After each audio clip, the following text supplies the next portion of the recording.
They never knew who first ordered the pizza.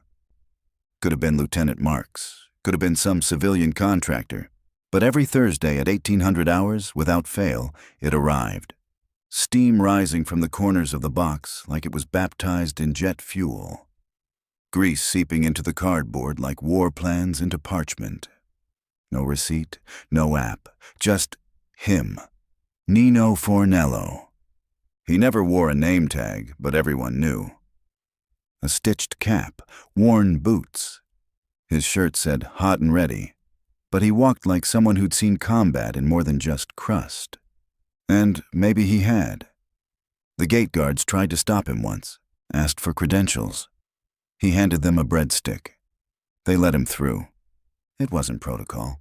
It wasn't even logical. But neither was the fact that his pizza never got cold. Even when the base was locked down for a full 8 hours during that radar glitch incident, the pepperoni still glistened when he arrived. He didn't ring doorbells. He didn't text, "Here." He just appeared. At the side door of the command center, at the edge of the barracks, by the old bench where the retired gunnery sergeant fed squirrels and regret. Always 5 minutes early, always holding the box like it contained folded flags. People started to whisper, "He doesn't blink. His car doesn't make noise. I swear to God I saw him use a challenge coin as exact change." Still, no one took it seriously. He was just the pizza guy. Until one day, the flag jammed.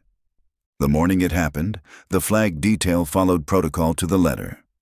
Reveille played. The team stood tall. The halyards snapped tight between weathered palms, and the stars and stripes rose, about 3 feet, then stopped. It didn't snag, didn't tangle, didn't even flutter wrong. It just refused. Like something unseen had pressed a palm against it and whispered, "Not yet." They tried again. Checked the pulley, lubricated the line, even called in base maintenance. 2 guys who once rewired an F-16 during a blackout. Nothing. By 0700 hours, the colonel was informed. By 0715, half the base was watching. Some saluted anyway, just in case. Others lowered their heads like at a funeral no one scheduled. It wasn't just about the flag. It was what it meant. To them, to the people watching, to the ghosts some of them still carried in their pockets like old coins. And that's when he appeared. Right on time, Nino Fornello, same boots, same box. No one had called him, no one had ordered. But there he was, walking across the tarmac like it was Sunday Mass. The flap of the pizza box opened slightly in the wind, not enough to show toppings, just enough to shimmer. He didn't speak, didn't break stride. He walked up to the flagpole, looked at it, tilted his head just a little, like it reminded him of something he hadn't thought about in years. Then he placed the pizza box at the base of the pole and walked away. No ceremony, no salute, just a whisper that caught the wind. Sometimes you don't lift the flag. You remind it why it wants to fly. The flag moved. It started slow. The rope creaked. The flag, motionless seconds before, began to rise again, smooth as butter melting on fresh crust. No one touched the halyard. The maintenance guys were 10 feet back, holding their tools like they'd just seen a ghost in camo. It rose steady. No wind, no glitch, just purpose. And when it reached the top, fully unfurled, perfectly lit by a shaft of light that hadn't been there a second earlier, a gust rolled through the base. Not a strong one, just enough to make the stripes dance, like it had been waiting on him. The base was silent. One of the junior officers actually dropped his coffee, didn't even notice it scalded his boots. Nino had already vanished. No one saw a vehicle, no tire tracks, just a warm breeze and a faint smell of oregano. By noon, the stories started. He was a Green Beret, got discharged over a pizza delivery to the wrong side of the DMZ. No, he trained in Italy. Vatican Black Ops. You ever heard of the Holy Order of the Oven? I think he's just a guy. My cousin said he used to date his sister, said he cried watching a puppy commercial. Didn't matter. By 1600 hours, the colonel made it official. No one is to interfere with the Thursday delivery. I don't care if DEFCON lights up like a Christmas tree. If that man shows up, you open the gate. Some thought it was a joke, until they saw the colonel standing at attention outside his office, holding a folded napkin. Signed, N. Fornello. By the next week, the base wasn't just ready, it was prepped. They cleared the path to the gate. Had a Marine stand by just to announce his arrival like he was visiting royalty. One of the privates tried to make a banner. It just said, Fornello delivers. In Comic Sans, he was reassigned. Thursday came. Nino appeared again. Exactly 1800 hours. No horn, no lights, no app ping. Just the sound of his boots on concrete, like a metronome made of reverence and mozzarella. This time, the box had something. A faint glow. A smell so rich and balanced, it made a hardened sergeant weep openly by the barracks. He said it reminded him of Naples. He'd never been to Naples. The colonel himself received the delivery. Saluted the box. Nino nodded once. No words. But as he turned to go, a tomato rolled from the box corner and hit the floor. It didn't splatter.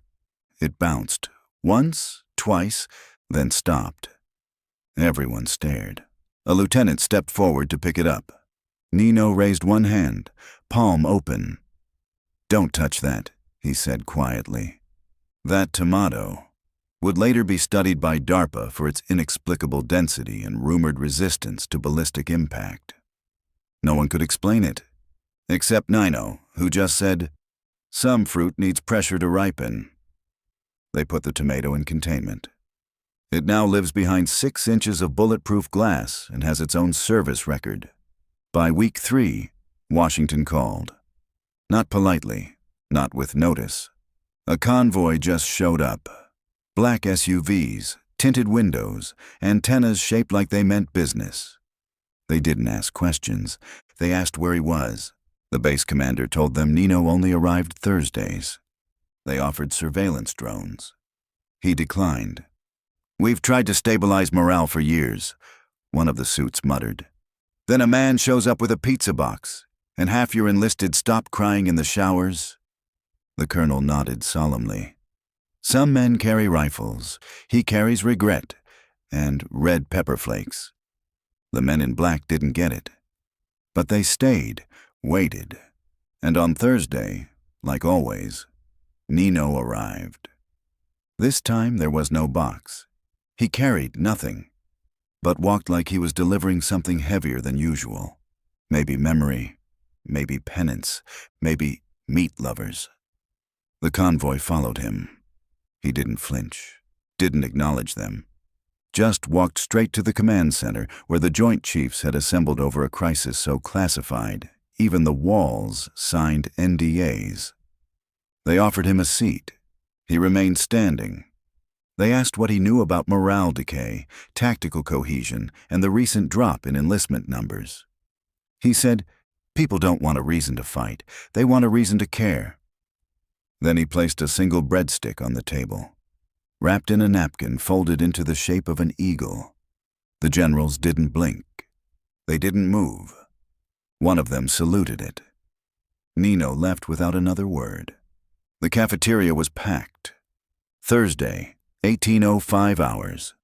Nino had dropped the latest box without a word and vanished before anyone could thank him. Standard protocol now. Some believed he never walked, just appeared when the soul of the base got too cold. This time, the pizza smelled different. Not better, not worse, just heavier. Like it remembered something you forgot. A new recruit, Private Ellis, was the first to open the box. He wasn't important.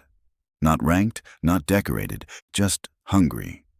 He lifted the first slice. Cheese stretched like time refusing to let go. Steam rose like a flare at dusk. He bit in. And then, it happened. Somewhere in the corner of the room, the speaker system, disconnected for months, crackled to life. The national anthem played. No one had touched it. No one could explain it. But the moment that cheese hit Ellis's tongue, something shifted. He froze, stood up, hand over heart, eyes locked on nothing. One by one, the others followed. Mouths mid-bite, forks halfway to tray. Even the guy chewing loudly with headphones in, he stood too.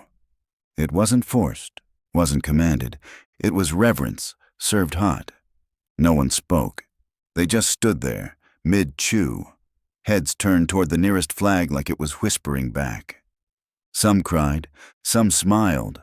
One staff sergeant raised his Diet Coke like a rifle and whispered, "Semper Fi." And just like that, the anthem ended. Everyone sat back down. No explanation, no afterglow speech, just the echo of a box now empty and the lingering taste of something greater than crust. Outside, at the edge of the lot, someone thought they saw him. Nino Fornello, hands in his jacket, watching from the shadows. Then gone. No car, no tracks. Just a folded napkin on the hood of the commander's vehicle. It read, "Not all uniforms are stitched. Some are carried, slice by slice." If this story moved you, if you've ever felt overlooked, underestimated, or forgotten, remember this. Sometimes the quietest people deliver the loudest truth. Sometimes the box you carry carries you. And sometimes the whole damn world stands up, mid-bite, because something sacred just walked through the door. Like, share, subscribe, and never disrespect the delivery guy again. This story is a work of fiction. Any resemblance to actual pizza, pledges, or Pentagon protocols is purely delicious coincidence.